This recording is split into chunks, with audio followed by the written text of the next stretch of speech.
Puis bonne année 2021. Normalement, ça devrait être une année un peu meilleure que la dernière. Si, ça va aller. Si, ça va aller.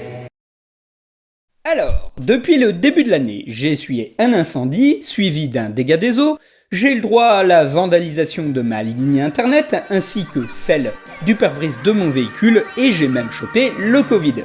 Alors je me suis dit, bon, ça va s'arrêter, hein, la malchance va tourner. Et là...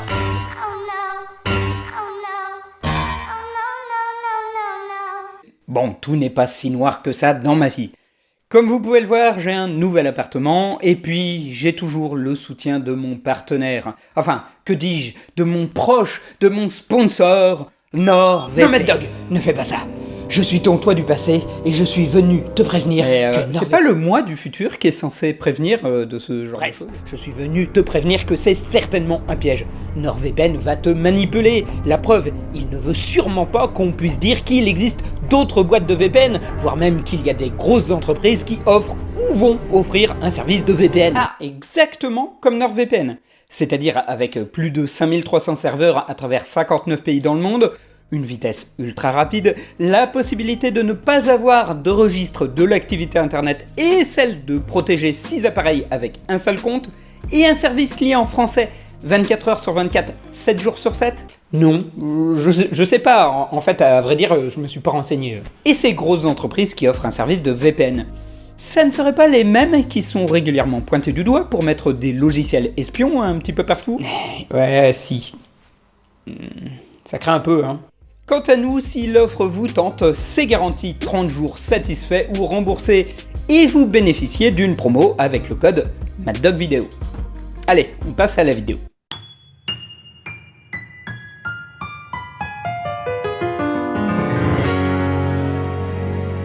TikTok est un réseau social / une application mobile de partage de vidéos créée en septembre 2016 par l'entreprise chinoise ByteDance. Bien que très critiquée pour sa gestion des données et son manque de neutralité dans différents conflits, l'application est devenue depuis 2018 l'une des plateformes les plus utilisées par les adolescents et les jeunes adultes. Et sur TikTok, il y est né des mèmes. Beaucoup de mèmes. Mais avant de vous parler de ceci, je me dois d'expliquer à mes spectateurs de plus de 50 ans ce qu'est TikTok. Papa, maman, c'est à vous que je m'adresse. La principale particularité de TikTok, c'est que les vidéos y sont courtes, pas plus de 60 secondes. Alors, certains trichent en faisant des vidéos en plusieurs parties, mais cette brièveté est ce qui fait l'intérêt de l'application. L'utilisateur enchaîne les courtes vidéos, qu'elles soient des gags, de la vidéo réaction, des vidéos impressionnantes ou du karaoké. Oui, parce que c'est ce que TikTok était à l'origine, c'est-à-dire une application de karaoké. Lancée en septembre 2016 sous le nom de Douyin par l'entreprise ByteDance, celle-ci devient très vite l'application ayant connu la plus forte croissance de tout le continent asiatique et se développe au point d'absorber sa concurrente Musical.ly en novembre 2017. De cette fusion naît TikTok. Le succès initial de l'application vient de sa possibilité à faire de très courtes vidéos très rapidement. On enregistre un segment qu'on peut coupler à une énorme banque de sons et à d'autres segments en faisant un peu de montage. Fin 2019, TikTok devient la 3e application la plus téléchargée au monde sur smartphone et va bien gagner en popularité grâce au côté viral de ses vidéos. À l'origine, c'est surtout le côté lip-dub, karaoké et challenge de danse qui fait parler de lui. Cela a commencé au début de l'année par le Karma is a Bitch Challenge où les participants reprenaient un passage de la série Riverdale, Karma's a bitch. Puis après avoir jeté leurs vêtements sur la caméra, se retrouvaient avec une pose stylée et qui a dérivé en un mème similaire à la fin de l'été nommé You sure you want to do this, little girl? Il y a aussi la chanson où une personne prononce le mot selon différents styles, mignons ou sexy. Les duos TikTok sont apparus en septembre, permettant de mettre 2 vidéos côte à côte et donnant lieu au même Already Tracer. Il y a aussi This Is My Voice en décembre, dans laquelle la voix des participants devient de plus en plus fluette au fur et à mesure qu'ils regardent les animés. Oui, désolé, en ce moment, je recycle. Mais tous les prétextes sont bons pour écrire le moins de script possible. Si certains surnomment cette période où les TikTokeuses cosplay étaient la norme comme l'âge d'or de TikTok, il est marrant de voir qu'elles sont toujours présentes avec leur budget cosplay ahurissant et qu'elles publient le même type de contenu. Car avec le temps, l'application a attiré un public beaucoup plus varié. Le site a gagné en fonctionnalité avec le temps, permettant de faire des lives, de rajouter des vignettes à ses vidéos, ce qui a poussé certains à faire des vidéos en plusieurs parties, qui sont 99% du temps de l'attrape-couillon. Un TikToker te parle d'un truc incroyable, mais qui est tellement long que ça ne passerait pas en une seule vidéo. Du coup, il t'encourage à regarder ses autres vidéos, voire à t'abonner. Et au final, tu t'aperçois qu'en fait, c'était pas si ouf que ça. C'est l'équivalent sur YouTube des forceurs qui demandent des likes en début de vidéo et la coupent en plein milieu pour te demander de t'abonner. D'ailleurs, puisqu'on en parle, abonne-toi. La dernière fois que j'ai abordé le sujet, on était fin 2018 et on comptait une dizaine de mèmes nés dessus. Depuis, les choses ont bien changé et ce que vous voyez qui défile ne concerne que les mèmes qui ont été répertoriés par le site Know Your Meme. Afin de rattraper ce retard, je vais maintenant aborder l'ensemble des mèmes nés sur TikTok depuis 2019. Il y en a 411. Afin de rattraper ce retard, je vais maintenant aborder 3 ou 4 mèmes marquants nés sur TikTok depuis 2019. En 2019, on trouve beaucoup de parodies de la TikTokeuse Sammy Lewis. Celle-ci avait pris l'habitude de commencer ses vidéos avec un rituel plutôt bizarre. Elle montrait sa cup de thé, en avalait une gorgée, puis cognait l'écran avec ses ongles en disant « Here's a motherfucking tea ». Here's the motherfucking tea. Ce qui engendra de nombreuses parodies. Here's the motherfucking tea. On pourrait aussi parler dernièrement du Trader Offer, ce choix entre deux options complètement pourries dont le TikToker Bray Daisy fut le visage. Mais il y a déjà une vidéo de Janonymous sur le sujet. Je vous renvoie vers elle, vous trouverez le lien dans les commentaires. Et hop, un truc de moins expliqué. En tout cas, le monde de l'industrie musicale peut énormément remercier TikTok. C'est en effet sur cette plateforme que des mèmes vont mettre la lumière sur des morceaux de musique. On peut citer Astronomia, Holton Road, Astronaut in an Ocean, le tube vietnamien I Foot On, et redonner une seconde vie à la chanson Dreams de Fleetwood Mac. Le standard de 1973 a connu un boost sur TikTok en novembre 2020 lorsqu'un utilisateur, Nathan Apodaco, s'est filmé sur son longboard en train de boire du jus de cranberries sur le morceau. La vidéo donnera lieu à des recréations par des internautes de tous horizons. Sans parler de la réexhumation de vieux chants de marins. Les chants de marins, ou sea shanties en anglais, sont ces fameuses chansons entonnées en mer par les matelots. Wikipédia nous apprend qu'au temps de la marine à voile, les chants de marins avaient une importance particulière. Leur principale fonction était de synchroniser en rythme le travail en équipe, ce qui explique pourquoi elles sont principalement chantées a cappella avec des voix masculines. Et si la tradition s'est perdue, il y a tout un folklore autour de celle-ci et il arrive de temps à autre qu'elle soit réexhumée. Nathan Evans, un postier écossais de 26 ans, décida de poster sur TikTok une reprise de Wellerman, un standard du genre. Contre toute attente, la chanson va cartonner et en février, elle va être vue plus de 11 millions de fois. Le côté a cappella va participer à sa popularité, les internautes utilisant la fonction duet pour ajouter soit leur voix comme une vraie chorale, soit des instruments, soit des imitations de Kermit la Grenouille. Bientôt, Evans va se retrouver à être accompagné par le compositeur britannique Sir Andrew Lloyd Webber. La chanson va connaître un grand nombre de reprises, dont une par le groupe Nickelback, et les TikTokers vont s'attaquer à d'autres chants de marins célèbres, comme Drunken Sailor, Liver Johnny ou le très français Santiano.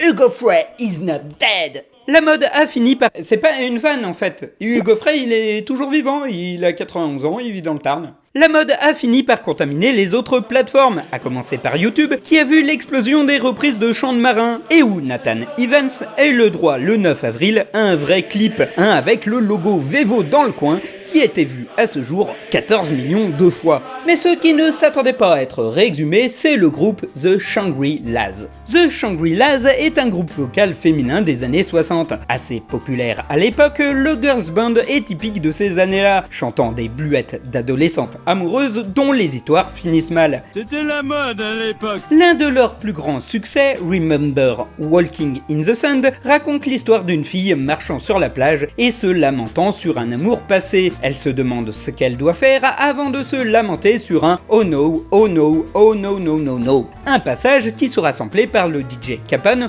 dans un morceau intitulé simplement « Oh no ». Celui-ci sera à l'origine d'une mode sur TikTok, montrant une personne sur le point de se faire très mal ou d'être victime d'un accident malheureux sur la musique, suivi d'un arrêt sur image au moment du fameux « Oh no », parfois suivi de petits zooms. Ceux qui me suivent le savent. C'est le même principe que le To Be Continued, qui était le même principe que le Will Be Right Back, qui était le même principe que le Keyboard Cat. Ce qui ne l'a pas empêché d'avoir une longévité assez incroyable. En effet, on ne sait pas qui est à l'origine du gag, on sait juste que le format tournait déjà dans la communauté Fortnite en septembre 2020, gagnant en popularité en octobre de cette même année, et vers le mois de novembre, on comptait plus de 30 000 personnes utilisant le mix de Capone. Et le mème est toujours présent sur TikTok 9 mois après sa création. C'est dur de mesurer la popularité d'un mème venant d'une plateforme comme TikTok, mais lors de mes recherches sur l'application fin avril début mai, on trouvait encore de nombreuses vidéos utilisant ce gimmick, limite devenu une tradition. Bon, je sais pas pour vous, mais pour moi, il est l'heure de boire un verre d'un truc que je ne connais pas et qui a sûrement un goût dégueu.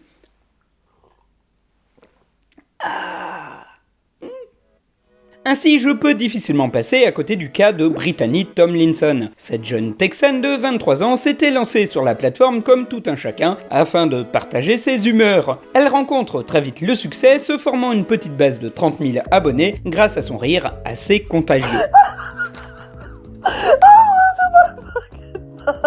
Et puisqu'on parle de rire contagieux, je me dois de rendre hommage à l'ancien champion. Toute catégorie de cette discipline, El Risitas, qui nous a quittés le 28 avril 2021, soit exactement le même jour que celui où je me suis pété le poignet. C'est dire si ce jour est désormais maudit. J'avais fait une vidéo sur celui-ci dans une de mes toutes premières minutes même, dont la monétisation a été réclamée le lendemain même de sa mort par l'émission auquel il participait. Comme quoi, comme le fou rire, la rapasserie n'a pas de frontières.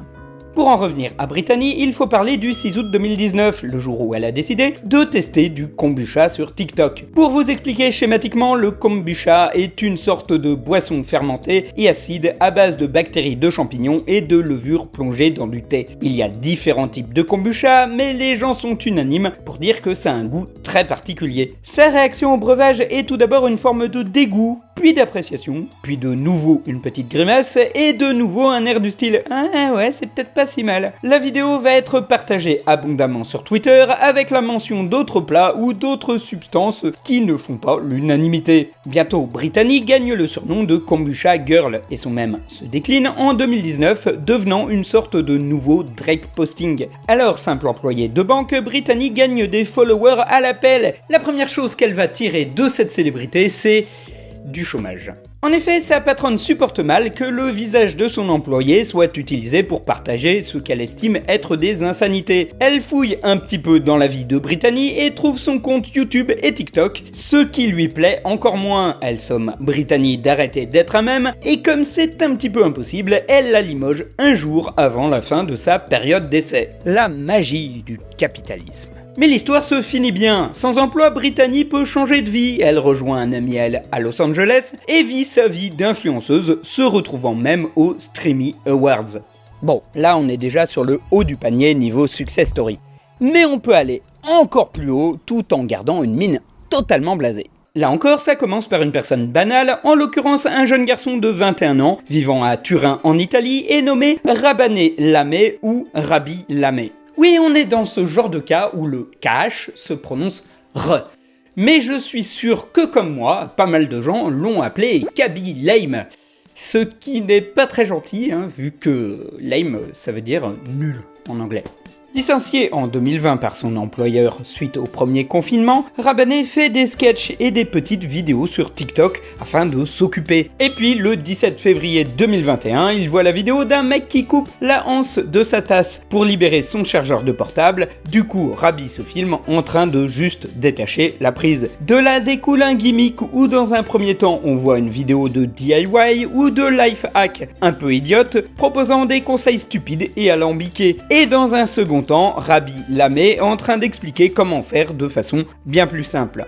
Et vu le nombre de vidéos troum-troum de life hack complètement mal foutues, le gars est assis sur un filon. Mais ce qui est drôle, c'est la figure blasée à mort de Rabannet, ce hochement de tête, cette façon d'être atterré en silence, de tendre les mains pour montrer l'évidence et de finir les vidéos par lui éteignant la caméra, ultime signe qu'il a clôturé le débat.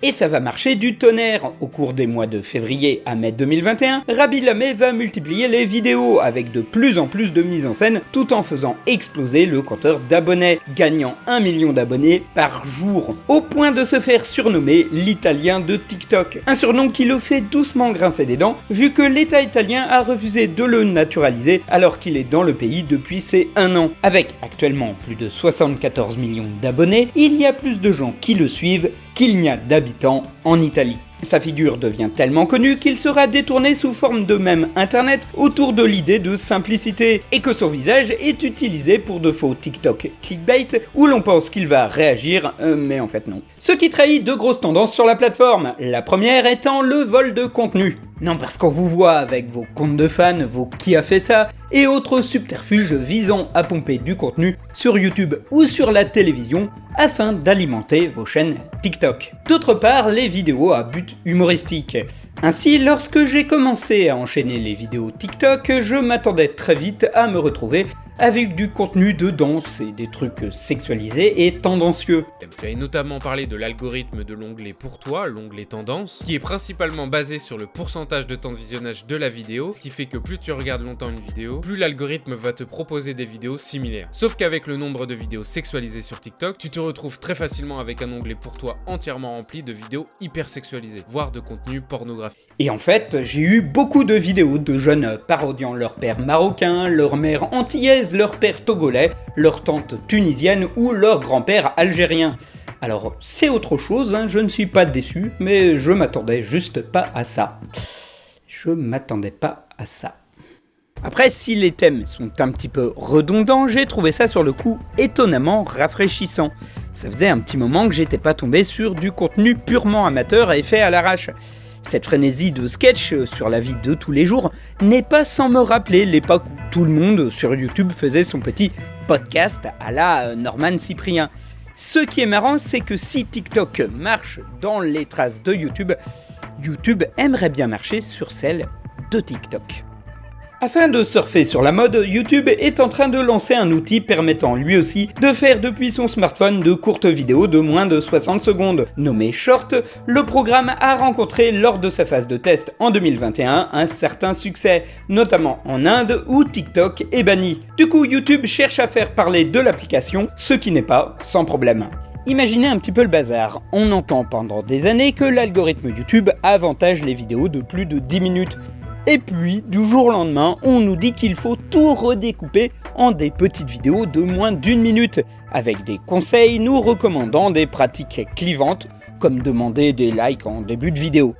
Visiblement, le succès de l'application fait revoir sa copie à pas mal de compagnies qui aimeraient bien reproduire le succès, induit en partie grâce au même Internet.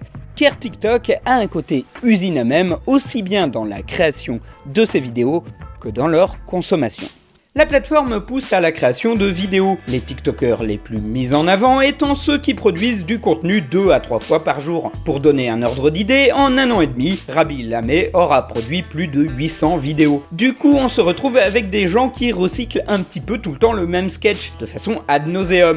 Et tout le monde se lance dans les défis, ceci constituant une idée de vidéo toute faite dont le canevas est préétabli. Ainsi, ces derniers temps, tourner des vidéos mettant en scène un assassin tentant d'empoisonner le verre de ses victimes victime et se plantant à la fin, chacun allant de sa petite chute personnelle. Coup du doigt mouillé, inversion des verbes, choses imprévues, etc., etc. On est totalement sur la définition de ce qu'est un mème internet, une forme que chacun se réapproprie et arrange à sa façon. Et si je disais que les TikTokers piguaient YouTube, l'inverse est tout aussi vrai. Ainsi, les défis TikTok sont une matière formidable pour toutes ces vidéos YouTube de compilation de 10 minutes permettant de donner du contenu gratuit à des gens trop flemmards pour allumer une caméra. Et même des fois, le contenu final est plutôt décevant. Ainsi, pour la préparation de cet épisode, j'étais tombé sur une compilation de Bug Bunny Challenge. Le but est d'être allongé et de tendre les pieds de sorte à ce qu'il crée, avec la perspective, des sortes d'oreilles de lapin, comme le montre cet exemple. Mais celui-là aussi. Pas celui-là parce qu'on voit le bout des pieds, celui-là non plus, le cadrage fonctionne pas. Non mais on voit encore le bout des pieds là. Mais non mais bougez pas la tête, c'est... Mais vous avez au moins compris le concept, pourtant c'est... Mais non! Au final, sur une vidéo de 5 minutes, tu as 50% des gens qui font n'importe quoi. L'autre grande force de TikTok, c'est la manière dont le site nous pousse à regarder des vidéos. Le système de recommandation nous donne d'ailleurs l'impression qu'un mème est populaire, puisque celui-ci va nous envoyer du contenu similaire à ce qu'on vient de voir. Ce qui fait de TikTok le nouveau 9gag. Très utilisé au début de la décennie 2010, 9gag était un site de partage de contenu qui proposait de scroller sur les images préférées des internautes. À une époque, c'était la plateforme préférée de tous ceux qui voulaient mater des mèmes sans trop se prendre la tête à les chiner. Il suffisait de scroller, de liker et ça tombait tout seul. Un peu comme sur TikTok où le site nous pousse à aligner les vidéos et à les déguster comme des petites chips. TikTok est bien parti pour être une application qui va revenir dans l'actualité, aussi bien pour son contenu que pour ses différentes polémiques. Sans vouloir faire aussi exhaustif que quelqu'un comme le roi des rats qui avait soulevé de nombreux problèmes engendrés par la plateforme, il faut rappeler que TikTok n'est pas totalement safe. Les ados peuvent tomber sur des vidéos sexualisées, l'algorithme promeut un paraître assez superficiel, quitte à masquer les gens peu attirants. De plus, l'application est chinoise, ce qui signifie une censure sur des sujets comme les manifs de Hong Kong, le génocide ouïghour et tout ce qui peut donner une mauvaise image du gouvernement chinois. Sans parler des collectes de données et des failles de sécurité. Voilà, c'est dit. Parce qu'à force d'en parler, vous allez avoir peur que je cherche à en faire de la pub. Or, n'oubliez pas, je ne fais jamais de pub sur ma chaîne à une autre marque que celle dont je parle en début de vidéo. Et en l'occurrence ici, c'est NordVPN. Ah, NordVPN, un service de VPN accessible en quelques clics qui vous permet de rester anonyme sur le net, de contourner les géorestrictions pour regarder des programmes depuis l'étranger, et ce pour le meilleur rapport qualité-prix. Merci NordVPN. Blague à part, merci à eux pour me soutenir en cette période difficile. Car oui, j'ai mis beaucoup de temps à faire cette vidéo. Parce que entre le déménagement, le bras pété, l'opération, parce qu'il a fallu me mettre des broches dans le poignet, l'emménagement, les douleurs post-opératoires, l'administratif, merci à l'assurance maladie qui ne m'a jamais répondu, et le fait qu'après 15 ans à taper mes textes, j'ai dû l'écrire de façon manuscrite avant de tout retaper à une main, ça n'a pas avancé vite. D'ailleurs, si vous souhaitez savoir comment je me suis pété le bras, on pourra en parler ensemble à la Retro Geek Convention de Vesoul les 26 et 27 juin. Oui, les conventions reprennent avec la fin des restrictions sanitaires, donc voilà, j'aurai une petite animation, et à défaut de Japan Expo cette année, je serai super content de revoir un petit peu de monde. En plus, il y aura Arkeotoy et d'autres youtubeurs dans les parages. Je tiens à remercier Hermite, Anita, David et Elgan pour m'avoir aidé à déménager, ainsi que toutes les personnes adorables qui m'ont commandé des livres avant le déménagement. J'ai eu une trentaine de commandes et une centaine de livres ont été expédiés, ce qui n'était pas arrivé depuis longtemps. Et les ventes de livres, ça m'a aidé à renflouer les caisses. Et c'est officiel, j'ai dépassé les 1000 exemplaires vendus de 50 icônes du net, mon tout premier guide sur les mèmes, ce qui est un bon moyen de fêter les 5 ans depuis que je me suis lancé dans l'écriture. Bon, de mon côté, je vais préparer la prochaine vidéo en espérant que j'aurai moins à galérer pour la faire et que d'ici là, j'aurai mes 2 mains. Alors profitez bien de ce superbe début d'été et à la prochaine.